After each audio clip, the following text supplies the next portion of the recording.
Hello students, welcome to Grammatics, and our first topic is parts of speech. Quite often this has been the first lecture of any of the classes. Whenever we start class, we start from the alphabets. In my all the classes, you can see in your notebooks, first page is of alphabets. So letters मिलकर word बनाते हैं. Let's have a look at that. What are parts of speech? जितनी भी English language है वो सारी parts of speech ही है mainly. क्या होते हैं पार्ट्स ऑफ स्पीच? जब आप वर्ड्स को यूज़ करते हैं सेंटेंसेस में तो वो सेंटेंस क्या बना देते हैं? स्पीच. और स्पीच के लिए जो वर्ड्स यूज़ होते हैं ग्रामर की लैंग्वेज में उनको हम पार्ट्स ऑफ स्पीच बोलते हैं. These are divided into 8 categories. You all know it very well, but what do we do that we don't revise. First is noun, pronoun, adjective, verb, adverb, preposition, conjunction and interjection. आप सबको याद आ गए होंगे कि हाँ ये parts of speech हैं, हमने पहले भी पढ़े हैं. कैसे बनते हैं ये? लेटर्स से मिलकर, क्योंकि ये सब वर्ड्स हैं. और वर्ड्स कैसे बनेगा? जब आप लेटर्स को जोड़ेंगे. In English alphabet we have learned that there are 26 letters. लेकिन आपको मैं बहुत बार बताती हूँ कि 26 नहीं 44 होते हैं. अब ये 26 हम याद रखें या 44 याद रखें तो it becomes quite confusing. Actually it's not that confusing. होता ये है कि 5 इसमें वॉवल्स हैं, A-E-I-O-U. The rest of the remaining letters are consonants. 21 consonants हैं, लेकिन ये 5 वॉवल्स मिलकर 20 साउंड्स बनाते हैं. इन 5 वॉवल्स को डिफरेंट तरीके से अगर हम जोड़ेंगे तो वो 20 तरीके की साउंड्स बनाते हैं, वॉवल साउंड्स. उसी तरह कॉन्सोनेंट्स को भी जोड़कर हम 24 कॉन्सोनेंट साउंड्स बनाते हैं. जैसे कि एन एक कॉन्सोनेंट है, जी दूसरा कॉन्सोनेंट है, लेकिन इन दोनों को अगर जोड़ देंगे तो एन जी अंग की साउंड निकालेगा. वो एक डिफरेंट कॉन्सोनेंट होता है. उसी तरह अगर वॉवल्स को फर्दर डिवाइड करें, 12 प्योर वॉवल्स होते हैं जिनको मोनोफ्थोंग्स कहा जाता है, और 8 इम्प्योर होते हैं जिनको डिफ्थोंग्स कहा जाता है. प्योर मीन्स, मोनो मीन्स क्या होता है? Mono means simply one thing. Mono means one, जिसमें कोई इम्प्योरिटी नहीं होती, कुछ मिक्स नहीं होता, वो प्योर है. और डिफ्थोंग्स जिसमें more than one sounds are mixed. जैसे कि ओ ई, ओ आई, ओ ई. चॉइस, अगर हम चॉइस एक वर्ड बोलेंगे तो उसमें 2 हमने वॉवल साउंड को मिक्स किया है. ठीक है. इसी तरह ये 20 और 24 दोनों साउंड्स मिलकर कितने हो जाते हैं? 44. तो इसमें कंफ्यूज होने की कोई बात नहीं है. 26 लेटर्स हैं and 44 are the sounds. These 26 letters represent 44 sounds. Is that clear? इस तरह आप समझ सकते हैं. 2 वर्ड्स हैं, BED बैड और BAD बैड. जनरली हमें क्या बताया जाता है कि both words spell differently, but the way how to pronounce these 2 words is the same. The way to pronounce these words remains the same, but it's not so. देखो बच्चों, हम Indians हैं और हमारी जो एक्सेंट, जो टर्न है वो अलग है इंग्लिश से. लेकिन इंग्लिश को अगर आप प्रॉपर तरीके से पढ़ना चाहते हैं तो आपको इनकी नॉलेज होनी चाहिए. और इसके लिए कहाँ जाना पड़ेगा आपको? IPA, the international phonetic alphabet. वहाँ पर इनकी डिटेल्स में आपको जानकारी मिलेगी. फर्दर किसी वीडियो में मैं आपको बताऊंगी. सपोज़ करो ये BED बैड एक वर्ड है, इसको कैसे पढ़ेंगे? BED bad. और BAD को हम क्या पढ़ेंगे? BAD bad. इनका एक सिंबल होता है जितनी भी ये साउंड्स हैं, और ये जो बैड वाला सिंबल है वो इस तरह बनता है, बैड. ठीक है. तो this is the way that we pronounce the words differently. Okay, let's have a look at these parts of speech. First of all, there comes noun. What is noun? Have a look at the definition. जहाँ से भी आपको लगता है कि आपको note करने की कोई ज़रूरत है, वहाँ से आप स्क्रीनशॉट ले सकते हैं और स्क्रीनशॉट लेकर उसको अपनी कॉपी में नोट डाउन कर लेना. Have a look at that. First of all, here is noun. What is that? A noun is a word that refers to any person, place, thing, quality or activity.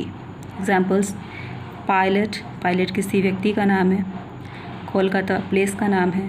Desk किसी thing का नाम है। Patience walk क्या होता है? Noun name. Noun means name. कितने तरीके के नाउन्स हैं? Types of nouns. Number 1 there is common noun. What is that? Any person और thing of the same group और kind. Women, owl, building, city. जिनसे हमें पता नहीं चलता जिसकी किसी वर्ड के बोलने से कि ये किसकी बात हो रही है। जैसे कि कोई अगर हम स्टूडेंट कहेंगे या गर्ल बोल देंगे, बॉय बोलेंगे, वुमेन कहेंगे तो पता नहीं चलेगा किसकी बात हो रही है। उसी तरफ अगर हम किसी का नाम ले लें, किसी जगह का या किसी इंसान का, तो पता चलेगा उसकी बात हो रही है। स्टूडेंट और रिया दोनों में अंतर है। तो स्टूडेंट आपका कॉमन नाउन है और रिया प्रॉपर नाउन है। जब कोई नाम लिया जाता है तो वो प्रॉपर नाउन होता है। Exact, proper means exact name. Ayesha, Johnny, Eiffel Tower, Bhopal. Okay, then on the third one here comes concrete things. We can see, hear, smell, taste और टच। ग्रेप्स, टेलीफोन, बोतल, जो चीज़ें हमें दिखाई देती हैं, जिनको हम छू सकते हैं, वो कंक्रीट होती हैं। Concrete means solid. ओके, जैसे कि grapes, telephone, bottle. On the other hand इसका जस्ट अपोजिट होता है एब्स्ट्रैक्ट। एब्स्ट्रैक्ट नाउन जो हमें दिखाई नहीं देते, जिनको हम छू नहीं सकते, only we can feel that. जैसे कि आइडियाज़ होते हैं, आइडियाज़, फीलिंग्स और qualities. Joy, thirst, friendship, love, hate. इन चीज़ों को हम देख तो नहीं सकते, लेकिन ये होती हैं, आइडियाज़ होती हैं, दिमाग में होती हैं हमारे। वर्ड को कहने से हम समझ जाएंगे कि किस चीज़ की बात हो रही है, मगर हम उसे देख नहीं सकते, छू नहीं सकते। Okay, there comes material noun and the 5th number there is material noun. Things used to make other things. जिन चीज़ों से कोई दूसरी चीज़ें बनाई जाती हैं, जैसे कि वुड, लकड़ी से बहुत सारा सामान बनता है। आयरन है, लोहा, लोहे से बनता है। और भी बहुत सारे मेटल्स होते हैं, जैसे कि ब्रास, कॉपर एट्सेट्रा। उनसे हम अलग अलग चीज़ें बनाती हैं। वुड से बनता है ना फर्नीचर, तो वो मटेरियल हुआ। कहते हैं इस चीज़ का मटेरियल क्या है, कि किस चीज़ से बनी हुई है, तो वो मटेरियल्स जो होते हैं नाउन होते हैं सारे। Then there comes number. ये तो नाउन के टाइप्स हुए, common, proper, concrete, abstract and material. अब आता है नाउन का नंबर, कि क्या वो काउंटेबल होते हैं या अनकाउंटेबल होते हैं। नाउन के नंबर्स को हम 2 तरीके से डिवाइड कर सकते हैं। Countable things that can be counted. Cat, apples, cars, we can count it. How many cats are there? Only 1. Uncountable things that can not be counted. Salt, juice, rice. इन चीज़ों को हम काउंट नहीं कर सकते, लेकिन है वो भी नंबर में, उनका कोई नंबर तो बताना पड़ेगा, पर किस तरीके से। जैसे कि हाउ मैनी, अगर थिंग्स को हम काउंट कर सकते हैं तो आप वहाँ हाउ मैनी लगाएंगे, और अगर नहीं काउंट कर सकते तो हाउ मच लगाएंगे। How much milk is there in the glass, how much water is there in the jug. Okay, then here comes, अगर उनको आप काउंट कर सकते हैं चीज़ों को, तो वो सिंगुलर है या प्लूरल है या कलेक्टिव है। काउंटेबल नाउन में further be divided into 3 categories. Singular, 1 flower, एक है तो सिंगुलर होगा, 1 फ्लावर। बहुत सारे हैं, 1 से ज़्यादा, 2 हो, 3 हो, तो क्या कहेंगे? प्लूरल है। Flowers, more than 1 flower. Collective, name to a group. बहुत सारे फ्लावर्स को एक जगह इकट्ठा किया जाए तो क्या बन जाता है? आप अपने टीचर्स को गिफ्ट में देते हो, bouquet. A group of flowers is called a bouquet. ये कलेक्टिव नाउन होता है, जैसे कि herd, sheep, fleet. Okay, next to that noun gender. Next is, आपने क्या पढ़ा पहले? नाउन के नंबर, टाइप्स। अब आता है gender. Masculine, feminine, common and neuter. पढ़े हैं ना आप लोगों ने पहले भी ये। Masculine means M for man and M for masculine, F for feminine, F for female. ये बॉय बना हुआ दिखाई दे रहा है। तो मैस्कुलाइन जितने भी बॉयज़ होते हैं, boys, man, male, animal, son, uncle, ox. And feminine, girls, women, female, animals, daughter, aunt, cow etcetera. Common क्या होता है? जिसके बोलने से हमें ये नहीं पता चलेगा कि ये मेल है या फीमेल है। मेल एंड फीमेल और female, children, grand parents, animals. अगर हमने कहा चिल्ड्रन तो हमें नहीं पता चलेगा कि इट्स अ बेबी बॉय और बेबी गर्ल। वो कॉमन नाउन होता है। जेंडर न्यूटर, जो ना तो मेल है ना फीमेल है ना कॉमन है, वो न्यूटर जेंडर होता है। Mostly it comes on things, table, bed, lamp etcetera. Okay, clear. चलिए एक एग्जांपल से समझ लेते हैं। सपोज दैट यहाँ पर लिखा हुआ है एप्पल टेस्ट स्वीट, एप्पल का टेस्ट मीठा होता है। तो एप्पल क्या है? सब्जेक्ट है सेंटेंस का। सेंटेंस को दो पार्ट्स में हम डिवाइड करते हैं, सब्जेक्ट और प्रेडिकेट। सब्जेक्ट जिसकी बात हो रही होती है, इस सेंटेंस में हम एप्पल की बात कर रहे हैं, एप्पल टेस्ट स्वीट। तो एप्पल क्या है? सब्जेक्ट है। और सब्जेक्ट या ऑब्जेक्ट ग्रामेटिकली हम उसको किस पार्ट्स ऑफ स्पीच में रखते हैं? नाउन में। तो एप्पल आपका नाउन हुआ। फर्दर कौन सा नाउन है? ये कॉमन नाउन है। क्यों है? क्योंकि जितने भी फ्रूट्स होते हैं वो सारे कॉमन नाउन होते हैं। चाहे हम ग्रेप्स बोलें, बनाना बोल दें, कोई से भी फ्रूट का नाम लें, वो कॉमन नाउन होता है। कॉमन में अब बताइए कि क्या ये काउंटेबल है? नंबर क्या है इसका? काउंटेबल है या अनकाउंटेबल है? एप्पल को हम काउंट कर सकते हैं, एक एप्पल, दो एप्पल, तो ये काउंटेबल हुआ। अब आता है जेंडर। इसका जेंडर बताइए। मैस्कुलिन, एप्पल को हम मैस्कुलिन मानते हैं। कौन सा जेंडर हुआ एप्पल का? Masculine. Clear. Next here comes verb, और otherwise we may read pronoun also. Noun, pronoun, adjective, verb, adverb, किसी भी इस सीरीज में कोई सा भी आप पहले या बाद में पढ़ सकते हैं। ऐसा नहीं है कि इनको नंबर से ही आपको स्टडी करना होता है। A pronoun is a word that is used in place of a noun. Noun की जगह पर जो वर्ड यूज़ होता है वो प्रोनाउन है। प्रो या प्री मीन्स पहले होता है कि इसकी जगह पर जो यूज़ होगा। इसकी ये टेबल है पर्सनल, पजेसिव और रिफ्लेक्सिव। कुछ यहाँ पर नाउन्स दिए हुए हैं, ये फर्दर भी और डिटेल्स में डिवाइड होंगे। जब प्रोनाउन की मैं अलग वीडियो बनाऊंगी तब आपको बता दूंगी, तब आप उनको लर्न कर लेना। ये लर्न करने होते हैं। Personal pronouns I, me, you, he, him, she, her, it, we, us. Possessive mine, yours, his, hers, its, ours, जो पजेशन शो करता है किसी चीज़ का उसके पास होना। My self. रिफ्लेक्सिव, जो जैसे कि हमने कोई काम खुद किया, I have done it my self, तो वो रिफ्लेक्स करता है आपके एक्शन को कि हाँ आपने ये काम खुद किया है, वो रिफ्लेक्सिव प्रोनाउन हुआ।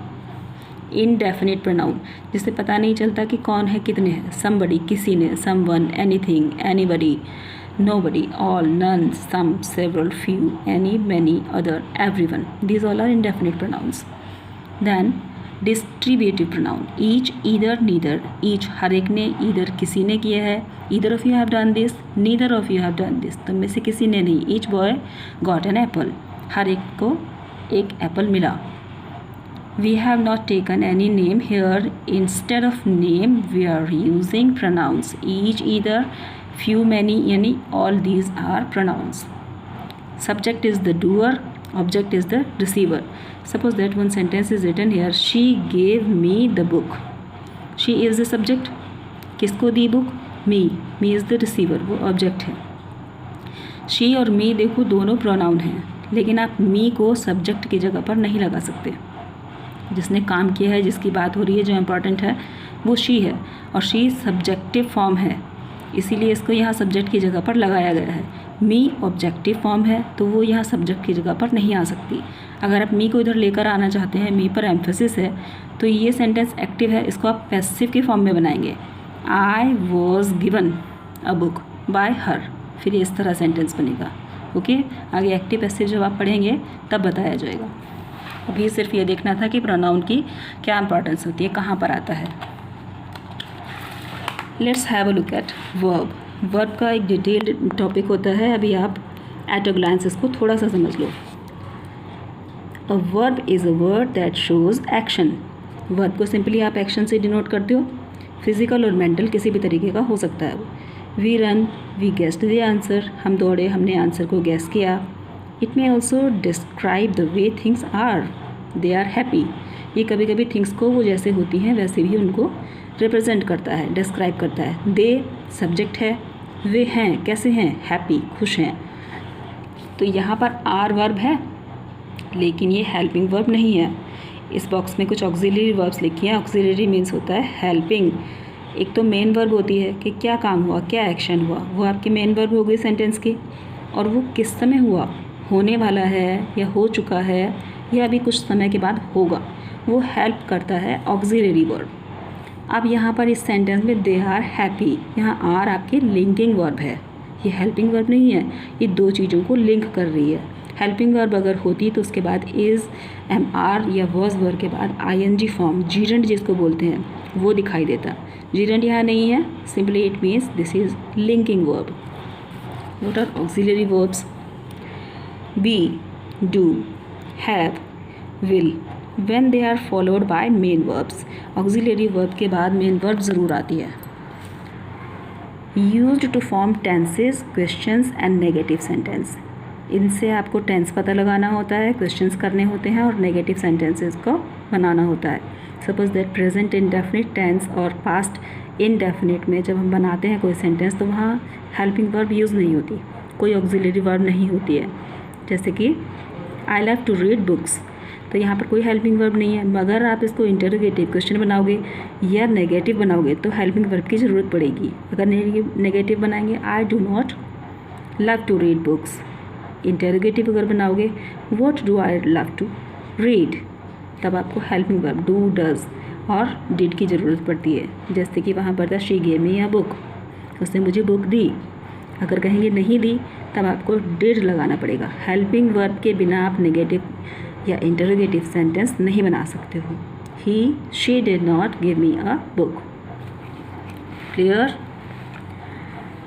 It can further be divided into categories like be, will, have, do.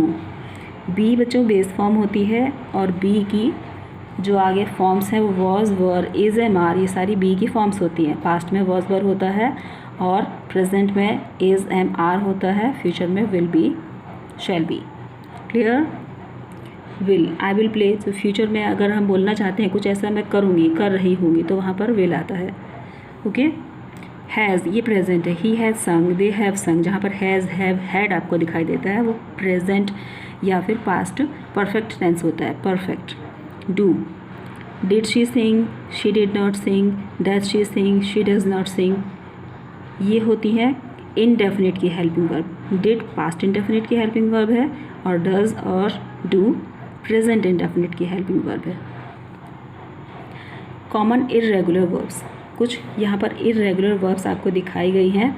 Simple present, simple past और past participle, first form, second form, third form. जैसे कि sit, set, set, buy, bought, bought, bring, brought, brought, catch, caught, caught, lose, lost, lost, build, built, built, dig, dug, dug, fight, fought, fought. Generally एक word हम generally बहुत use करते हैं, गो। गो की क्या forms होती हैं? वो भी एक इर्रेगुलर वर्ब है लेकिन उसके तीनों डिफरेंट हैं। गो, वेंट, गोन, ऐसे ही होता है ना। आई गो टू स्कूल डेली, अब वो नहीं गई, नहीं गया, अगर बोलेंगे नॉट लगाना है हमने और पास्ट में इसको यूज़ करना है तो कैसे कहेंगे? She went to school. और आगे अगर हमने बोलना है परफेक्ट में, she has gone to school. Okay, तीनों आ गई, go, went, gone. Then there comes adjective. What is adjective? Adjectives are words that describe nouns. Noun या प्रोनाउन के बारे में जो वर्ड कुछ बोलता है वो एडजेक्टिव होता है। जैसे कि some adjectives tell us about quantity of nouns, जो नाउन की क्वांटिटी के बारे में बताएंगे, कितना, how much, how many. While some tell us about the quantity, quality of nouns, kind, smart, small, young. कुछ क्वालिटी बताएंगे कि किस तरीके की चीज़ है, कैसी चीज़ है, कैसा नाउन है, कुछ उसकी क्वांटिटी को बताते हैं। दो तरीके के हुए generally. How much, how many वाले ये सब काउंटेबल है। मैनी मैंगोज़, बहुत सारे हैं तो many mangoes.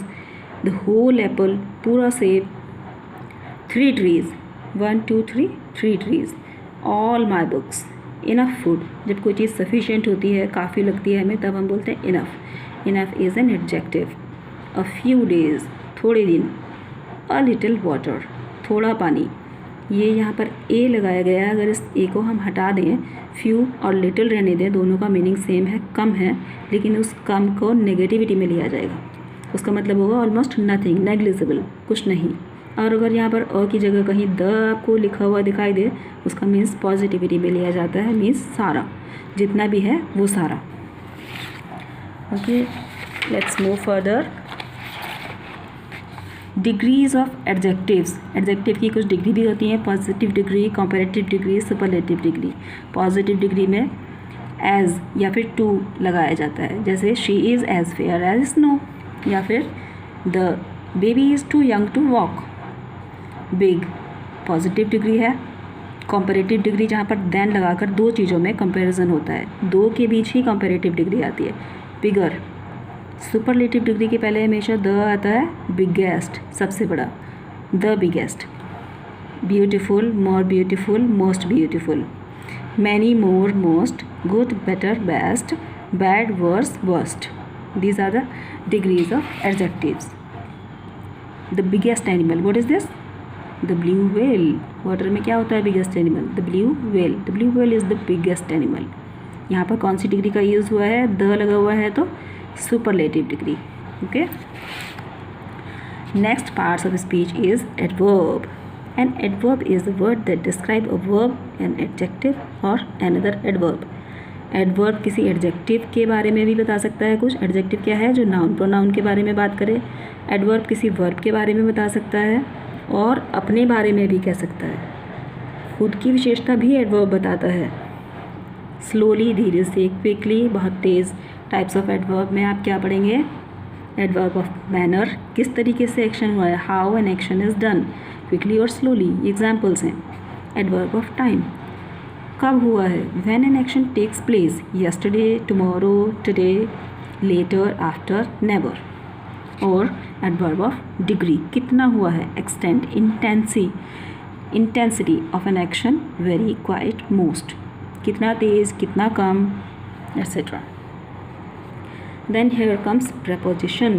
Preposition is a word that is used before noun. A preposition is a word, a group of words that is used before a noun or pronoun to show place, position, movement. कि ये action कहाँ पर हो रहा है, वो चीज़ कहाँ पर है, ये जो नाउन प्रोनाउन है वो कहाँ पर है। इन डायग्राम्स की हेल्प से आपको पता चलेगा, ये बहुत अच्छे से समझ आ जाएगी। Look at this diagrams carefully. On, the cat is on the stool, ये किसी चीज़ के ऊपर दिखाई दे रही है कैट, वहाँ पर आप ऑन लगाओगे। बिहाइंड मीन्स पीछे है तो बिहाइंड बोलेंगे इसको। अगर वो कोई आइटम सामने है और उसके पीछे दूसरी चीज़ है तो बिहाइंड का यूज़ करोगे आप। The cat is behind the table. Inside, अगर अंदर है, आपको कुछ बॉक्स के अंदर कोई चीज़ दिखाई देती है तो आप क्या कहोगे? Inside, inside the room, inside the box. Between, किसी के बीच में, दो चीज़ों के बीच में है इस समय कैट, एक स्टूल इधर है एक इधर है, बिटवीन। थ्रू, अगर ये किसी के बीच से होकर जा रही है, गुजर रही है, बीच में से निकल गई है ना बॉक्स को फाड़कर, थ्रू। ओवर, ऊपर से अगर इसने जंप किया है, किसी के ऊपर है तो ओवर। अराउंड, चारों तरफ, अगर कहीं घूम रही है, किसी चीज़ के चारों तरफ दिखाई दे रहा है कुछ, अराउंड, चारों तरफ हम देखते हैं, see the word around. Into, किसी के अंदर है, into, there is no one into the room, no water into well. Then in front of, ये इस समय उसके सामने है। इधर वाली पिक्चर में आपको बिहाइंड दिखाई दे रही है, बिहाइंड उसका अपोजिट है इन फ्रंट ऑफ, ये पीछे है इसको बिहाइंड बोलेंगे, और इन फ्रंट ऑफ सामने। नेक्स्ट टू, किसी चीज़ के दोनों अगर आमने सामने पास पास रखी हुई हैं और आप वन बाय वन टेकन कर रहे हैं किसी चीज़ को, तब बोलेंगे नेक्स्ट टू। इन, अमंग, अगर ये घिरी हुई है किसी चीज़ से, अमंग, अप ऊपर जा रही है, डाउन नीचे की तरफ। अक्रॉस, जैसे कि हम रोड क्रॉस करते हैं, इधर से उधर जाना, गुजर कर जाना। अलॉन्ग, साथ साथ चलना, रोड पर सीधे सीधे चलते जाना। Along the road, cat is walking along the road. Then next part of speech is conjunctions. Though this is not very much important for you, but later on you will need it. A conjunction is used to link between the words parts of a sentences. जितने भी किसी sentence के parts होते हैं, अगर हमको जोड़कर हमने कोई कॉम्प्लेक्स सेंटेंस बनाना है तो कंजंक्शन का यूज़ करना पड़ता है, जैसे कि एंड, और, but, also, this type of words. Types of conjunctions. And joins similar ideas. I play tennis and chess, मैं टेनिस खेलता हूँ और चेस खेलता हूँ। और मीन्स या, जॉइंस टू ऑल्टरनेटिव आइडियाज़, दो अलग अलग तरीके की बातों को जोड़ने के लिए और आएगा। She shall we play tennis और चेस, या तो हम टेनिस खेलेंगे या चेस खेलेंगे। So shows reason it was very foggy so the plane did not take off. बहुत फॉगी था इसीलिए प्लेन ने टेक ऑफ नहीं किया। But joins contrasting ideas. But कहाँ पर लगाओगे? जहाँ पर दो विरोधी बातें दिखाई देंगी, एक दूसरे के opposite. The film is long but interesting. The film is long but interesting. Movie बहुत बड़ी है लेकिन इंटरेस्टिंग है। Then there comes conjunction of time. Conjunction of time shows when, कोई काम किस समय हुआ है, कोई भी एक्शन कब हो रहा है। Before, first of the before we warmed up before we played the match, हमने मैच खेलने से पहले खुद को वार्म अप किया। Before is the conjunction of time. After, whenever, wherever, until, while, when, these all are conjunctions of time. With the help of these words, what do? We make parts of speech. These words, what are these words? These are the parts of speech. These all are words. With the help of letters we make words, and with the help of these parts of speech known as words also, what do we make? Sentences. अभी इन सबको हम एक कुछ ये मैंने यहाँ sentence लिखे हैं, उनकी हेल्प से आप समझने की कोशिश कीजिए। In the box you may see 4 sentences I have written here. The word written in blue ink is the same. Can you see that? The sentences are written in orange, and the one word that is common in all these sentences, fast, fast, fast, fast, fast. In all these 4 sentences, this word grammatically plays a different role. What is that? He is on fast, वो fast पर है, उसने fast रखा है। क्या होता है fast means? व्रत। He is on fast. Fast यहाँ पर क्या है? किसके बारे में कुछ कहा गया है? ही। नाउन प्रोनाउन के बारे में यहाँ पर बोला है उसने। क्या है ये? ही। उसने क्या रखा? कुछ रखा। फास्ट किसी चीज़ का नाम है, कोई एक्शन है, कुछ भी है, कोई फेस्टिवल वगैरह जो भी है। व्रत कोई चीज़ होती है तो ये नाउन है। और नाउन क्या होता है?